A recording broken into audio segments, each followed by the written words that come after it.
ng magulang ay kailangan sa mga batang manonood. GMA News and Public Affairs. Walang kinikilingan, walang pinoprotektahan, walang kasinungalingan, serbisyong totoo lang. Malaki ang papel na ginagampanan ng ambulansya sa pagliligtas ng buhay.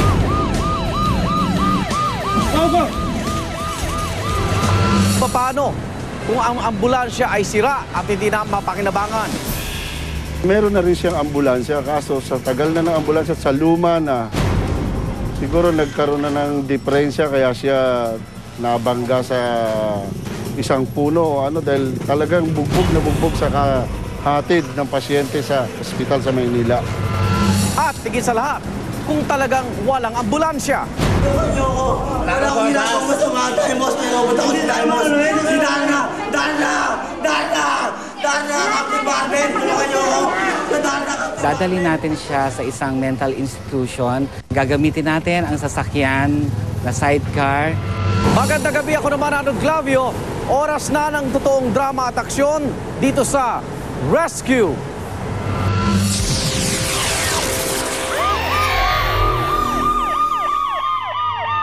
Ang Barangay Muzon sa San Jose del Monte, Bulacan, ang itinuturing na may pinakamalaking nasasakupan. Umaabot po ito sa 100,000 mga residente. Pero sa gitna ng emergency, kahit sira ang kanilang ambulansya, hindi ito naging hadlang para umalalay sa mga nangangailangan.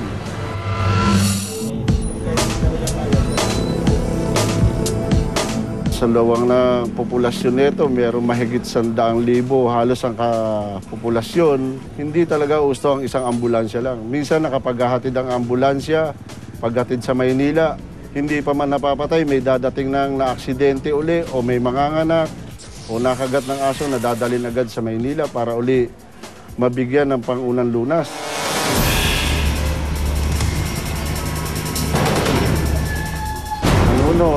Meron na rin siyang ambulansya, kaso sa tagal na ng ambulansya at sa luma na, siguro nagkaroon na ng diferensya kaya siya nabangga sa isang puno o ano dahil talagang bugbog na bugbog sa hatid ng pasyente sa ospital sa Maynila.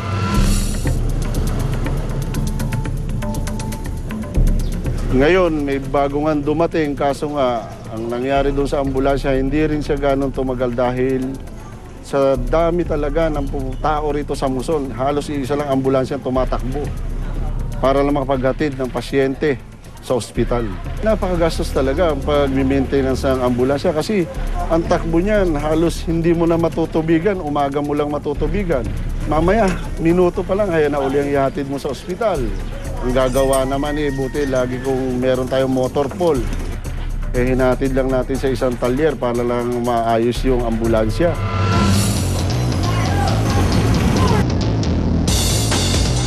Ang naging alternatibo ng barangay ngayon, habang wala yung ambulansya, ginagampanan muna ng aming dilaw na sasakyan, yung aming pang-rubing o pang-patrol tuwing gabi na kung sakaling nakaka-encounter kami ng aksidente, na kaya namang isakay dito, iupo yung pasyente, hinahatid na namin at ginagawa ng parang para mayatid sa ospital.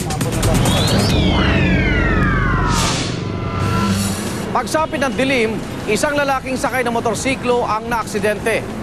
At dahil walang ambulansya, alerto namang umalalay ang San Jose del Monte Rescue Team.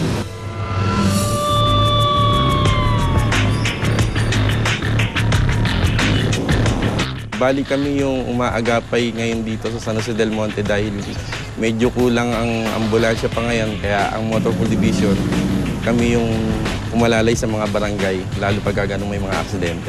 Tumawag sa amin yung dispatcher namin kanina na merong aksidente dun sa lugar na sa Pakulis na papuntang Gumao. Kaya agad na kami pumunta ron.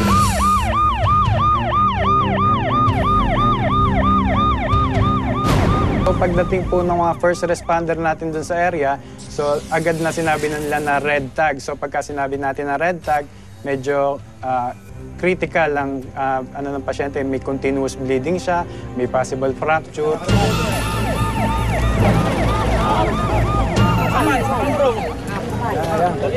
Parang baliktad sa kabila, baliktad. So ang nangyari sa pasyente, vehicular accident, self-accident siya. So tumama siya sa barbed wire, and then siguro dahil sa bilis nung takbo niya, and then yung barbed wire niya, razor type, pagtama niya sa lakas ng impact, nagkaroon siya ng damage. Ang mga damage niya sa may right na shoulder, medyo malaki yung ano niya, avulsion niya, wakwak niya, and then nagkaroon siya ng fracture sa bones sa right shoulder, and then sa right hip, and then right leg, malaki din yung avulsion niya, and then sa may right toe, kita yung buto niya, nagkaroon siya ng fracture sa buto. Baliktad ka. Pare. Spineboard natin. Pare, spineboard ko. May spineboard tayo.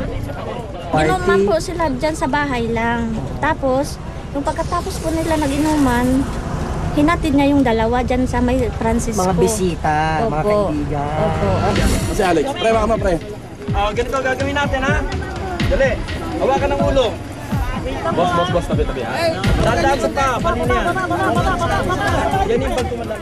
Positive siya ng influence ng alcohol, amoy din sa ano, may alcohol breath siya. Hawak.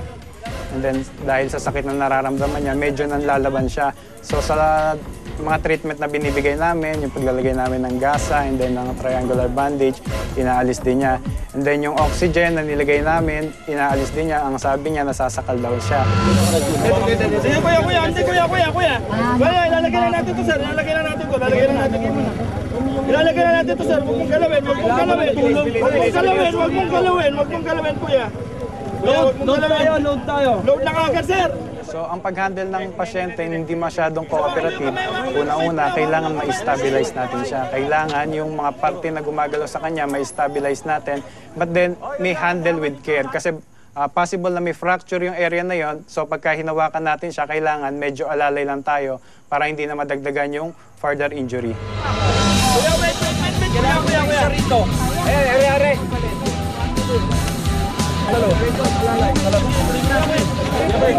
Then, yung sumama dun sa loob ng ambulansya, 2 nurse EMT and then 3 responder. Ang problema, pagdating sa ambulansya, lalaban pa rin yung pasyente.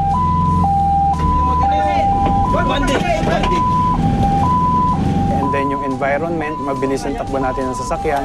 So yung control natin, yung balance natin, medyo nawawala. So kailangan lahat ng factor na nakaka-affect dun sa pag-transport, kailangan tayo ang mag-manipulate at tayo ang mag-immobilize dun sa situation. Pagdating sa rescue, yung time, isa sa pinaka-importante. Yung driver natin, ginagawa ang pinakamabilis as fast as he can na madala yung pasyente sa ospital. Kasi anytime na may continuous bleeding ang pasyente, kailangan ma-stop natin yung pag-bleed. Kasi pagka hindi natin na-stop yung pag-bleed, pwedeng yun na mag-cause ng shock or yun yung mag-cause ng death ng patient. And then yung isang responder natin, dahil tinanggal ng pasyente yung cervical collar niya, ang isang responder natin, naka-standby siya dun sa ulo, siya yung nag-manual immobilization or inimmobilize niya yung head para ma-prevent yung further injury dun sa neck ng pasyente. Hatak muna, ha? Go! Hawak ka sa ulo.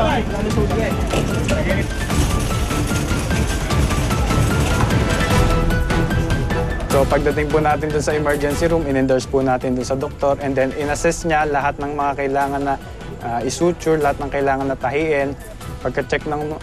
Pagka-assess ng doktor, tinahi niya na yung mga kailangang itahiin, and then yung mga dapat i-package, ilagyan ng splint, ilagyan ng bandage, nilagyan po ng doktor natin. Yung pasyente, after ma-assess ng physician, ginawa niya yung proper treatment, nag-insert sila ng intravenous fluid o yung suero, stable na yung pasyente. So nung iniwan po natin yung pasyente doon, for transfer siya sa East Avenue Medical Center.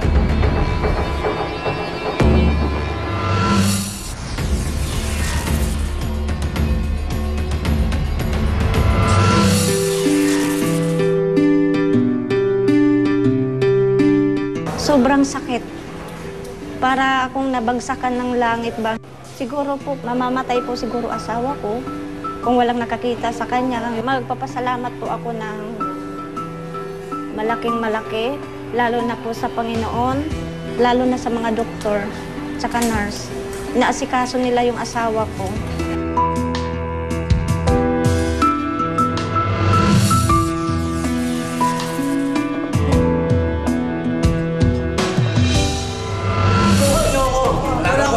masama tayo, boss. May robot ako dito, boss. Daan na! Captain Barbie, tulungan niyo ako. Daan na! Dadali natin siya sa isang mental institution. Gagamitin natin ang sasakyan na sidecar. Ngayong